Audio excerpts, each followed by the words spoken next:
in my dojo, you Step in my dojo, you step in my. One of the things that I teach people when they're like, what is the thing that I need to learn to start making music? Like, I don't, like, what is the fundamental skill?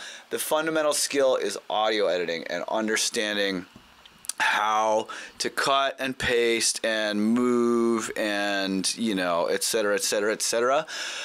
Just how to get fast at audio editing and how to work with clips and everything. So I'm going to show you a few kind of very simple techniques that are basically the bread and butter of kind of everything that you're going to do as a producer. It all pretty much comes down to audio editing. All right, so what I'm going to do here is I'm going to show you a little bit about how all of the different warp modes and everything work in Ableton. But this is a tutorial that is, we're going to be going over some pretty basic skills, but we're also going to be going over some pretty advanced stuff. When you click on the clip, you're selecting and moving the clip.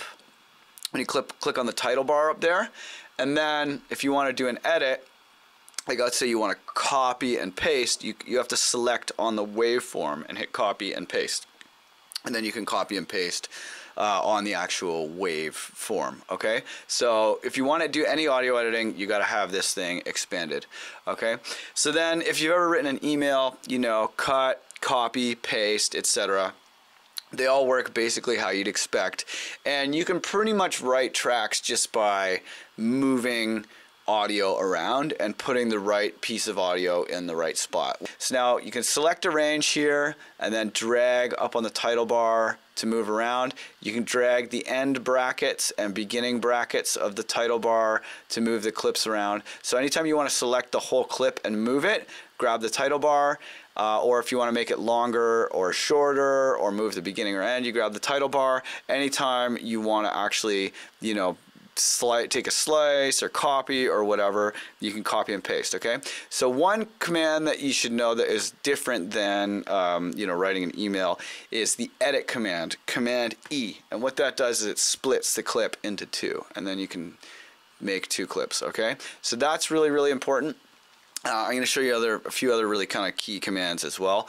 But what we need to talk about now is warping, okay? So you see the track is at 85 BPM. Warping is going to make it so that the clip is going to stay at the BPM that Ableton, like the master tempo, which is up there in the top left, okay? So warping is basically time stretching or, like looping the audio to the BPM that you are using. So when I play here, if I speed this up,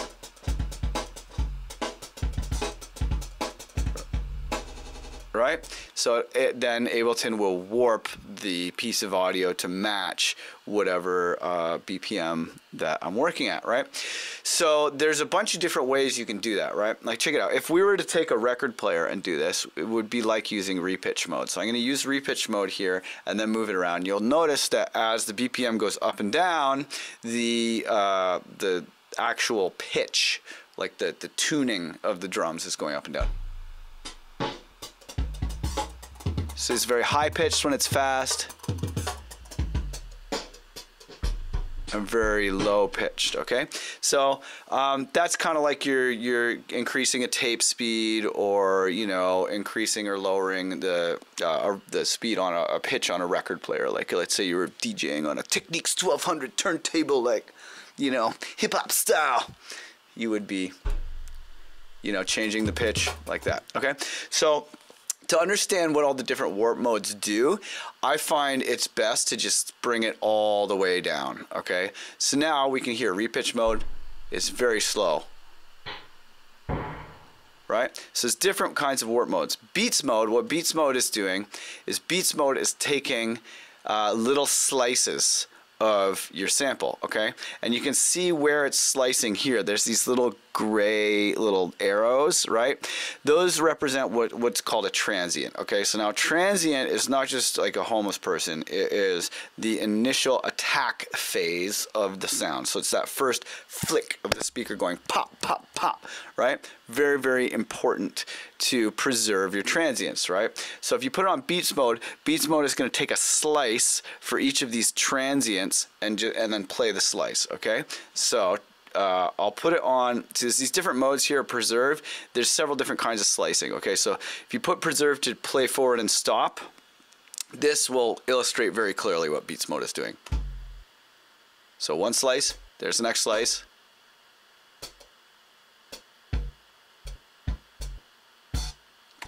So you can hear each one of those little gray things is playing forwards and stopping. Okay. Next to that, there's this percentage, and this acts as a gate. This thing is very cool.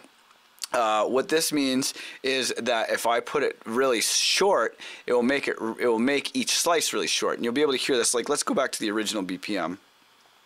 If I play forwards and stop transient mode with it at 100%. Okay, it's not cutting anything out, but if I bring this down,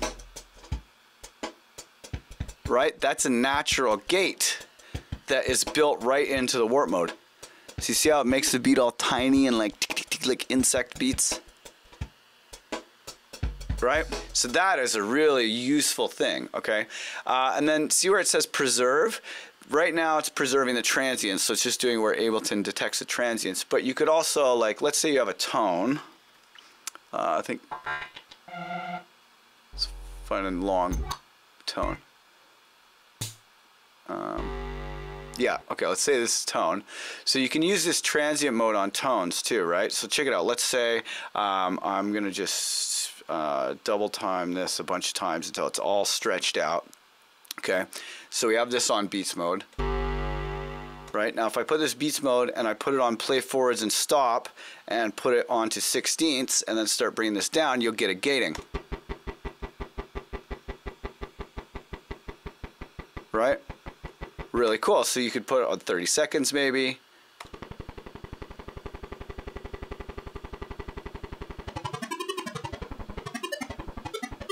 Right? And you can kind of re-synthesize the sample as like a gatey transform effect.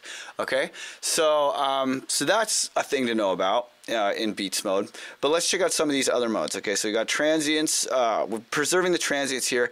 Play forward and stop. What happens about the two arrows going forwards? Okay, so that's a loop that is going to continue looping, and it sounds like that kind of grindy loop. Like, check it out. Right? So then I'll slow it down so you can hear what's happening.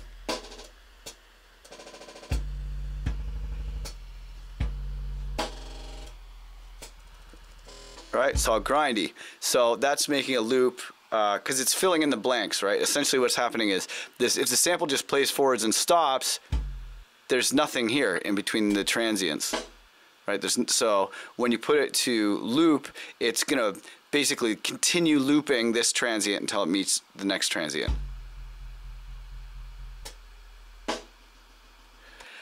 Then there's this one, which is a ping pong loop, which is cool, and it goes forwards and then backwards.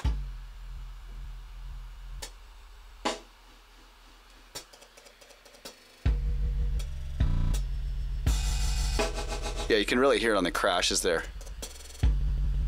Right, so that's a ping pong loop. So that's, anyway, so that's beats mode. Beats mode gives you the nice crispy transients, and it can be used for gating and stuff like that, but it has like kind of a very specific thing that it does, and that's not always what you want.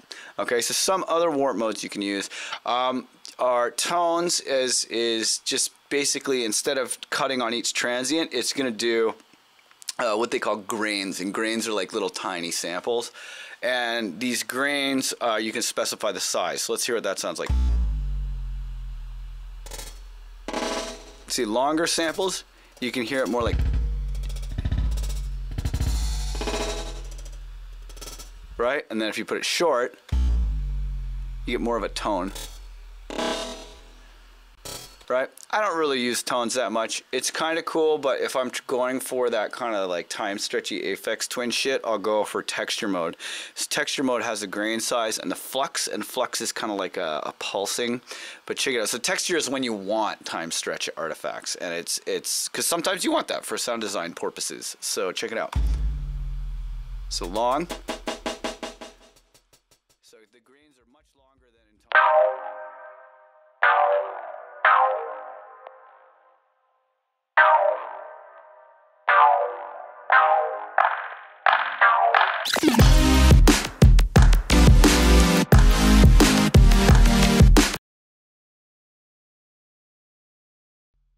So long. So the greens are much longer than in tones mode, but then when you go short,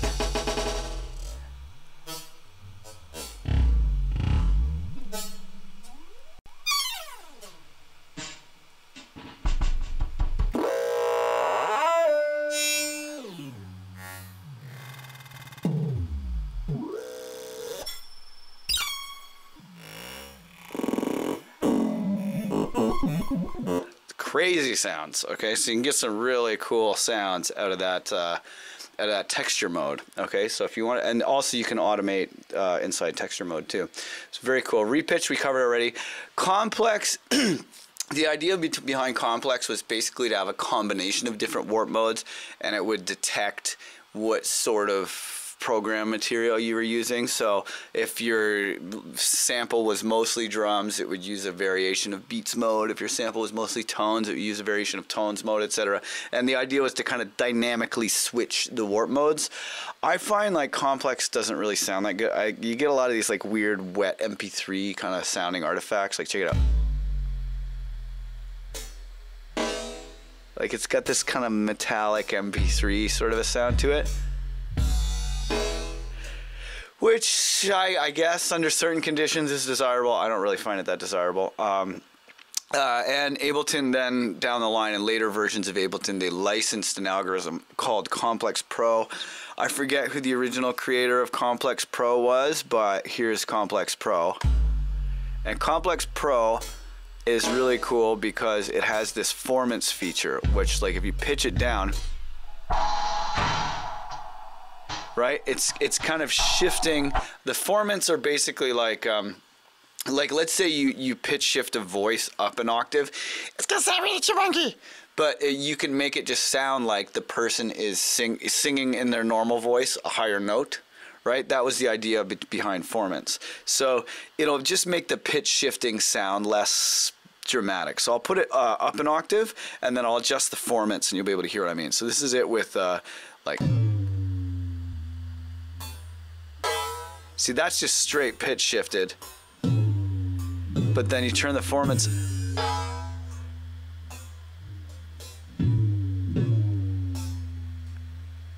You can hear it actually a little bit. Let's get a vocal. You can hear it a bit more on a vocal. I'll get a vocal effect. What's his name? Okay.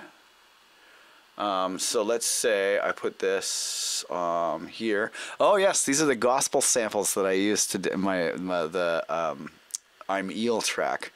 Okay, so yeah, because all those samples were from a royalty-free gospel pack I got from a nice Christian website. Okay, so check it out. This is the pitch shift up. Okay, well here, this is the original sample. Oh wait, let's go back to 70 BPM. What's his name? Jesus. He is so marvelous. Oh God, what a sample. All right, so let's say I were to pitch this up an octave without the formant shifting, like just on the normal complex mode. Sounds really chipmunky, right? But if you put on a Complex Pro with this formants thing on,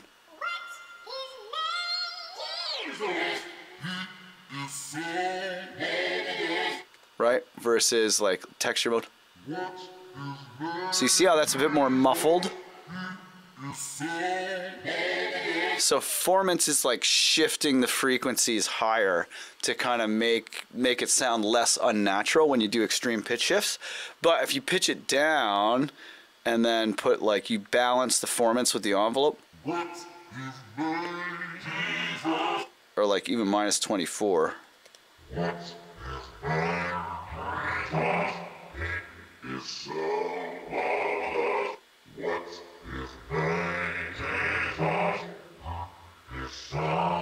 But you can balance those things against each other, and that's how you get like, you know, like when you hear Skrillex do a lot of those like kind of, you know, like reggae voices that are sound all super evil and shit. It's from doing these kind of extreme time shifts in or transposes with the formant shifting. But formants. Like formant shifting is just a really cool thing to know about. There's lots of different plugins that will allow you to do formant shifting, but real quick and dirty, like using the formants inside of the inside of the complex mode will allow you to really kind of re-synthesize your tracks and do stuff. Now, complex mode actually uses a pretty surprising, like all this warping stuff uses a pretty surprising amount of processor. Like, check it out. Like that's just one clip, and it's using like 10% of my processor.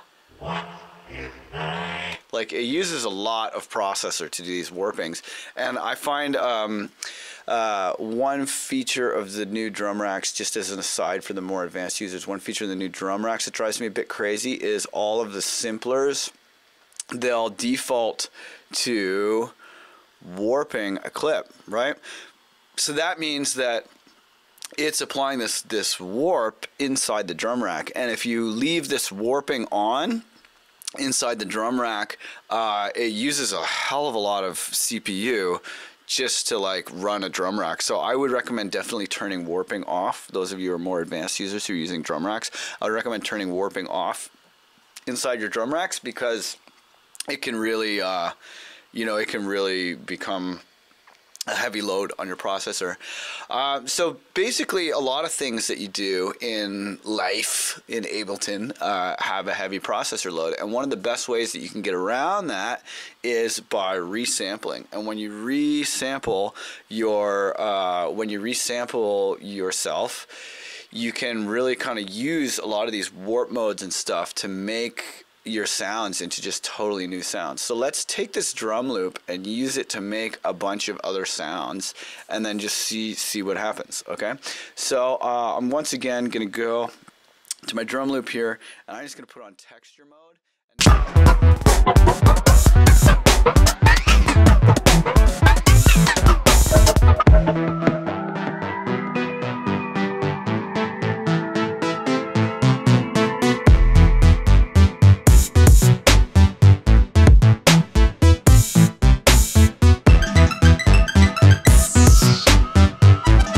Once again going to go to my drum loop here, and I'm just going to put on texture mode, and now I'm going to sample to another channel. Okay, so made a second channel, so I call this sampled, and then this will be called drum loop. Okay, and then here in this audio input output field, right, it's the same in session view as it is in arrange view.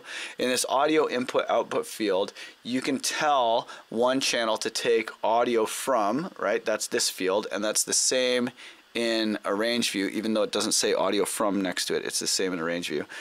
You can tell it to take audio from the drum loop there, and if I arm recording on this channel, now when this channel is recording, it will record the audio from the other channel. And you can see, like, when I hit play, you can see the audio coming in. It's grayed out now because I'm not recording, but you can see the audio coming from one channel into another channel. So I'm going to record now, and I'm just going to mess around with some settings and make some sounds.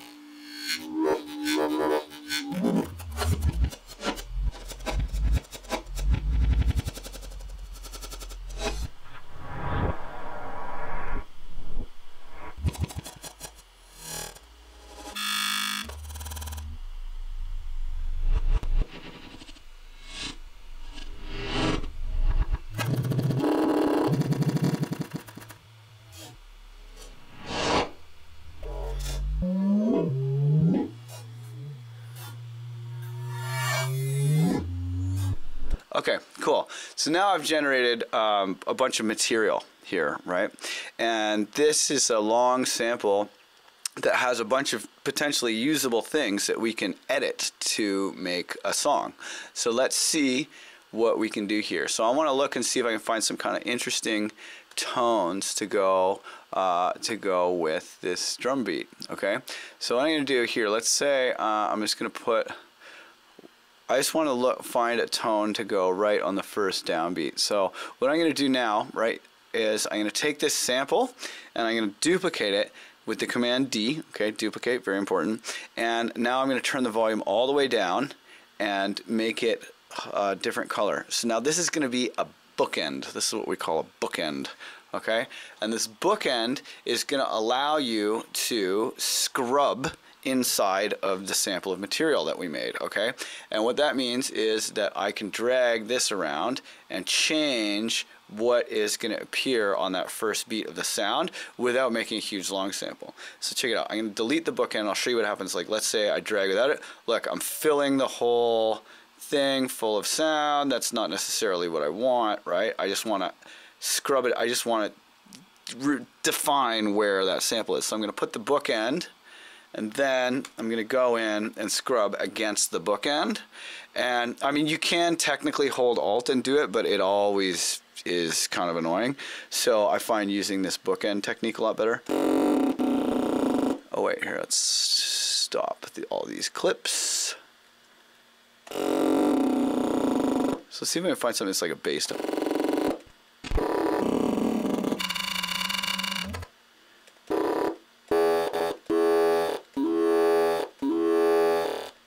That sounds kind of like it could be a tone. Okay, so here, let's go back to 85 BPM here. Okay, so now let's pitch this thing down. See how that sounds kind of like a bass with the filter opening, right? So let's use that. And now let's try it in the context of beat.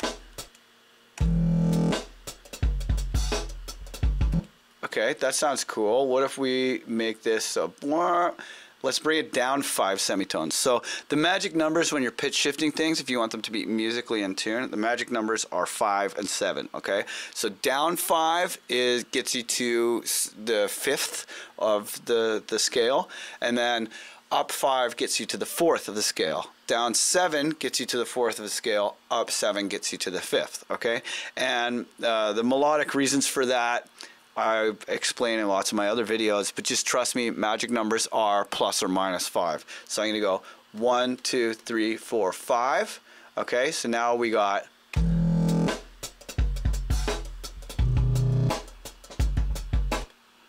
And then, so boom, boom. Actually, you know what? I'm going to pitch these all up an octave. So now if you want to pitch things up an octave, hold Shift and press up.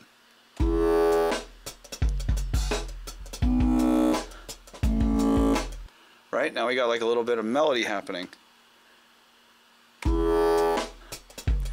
the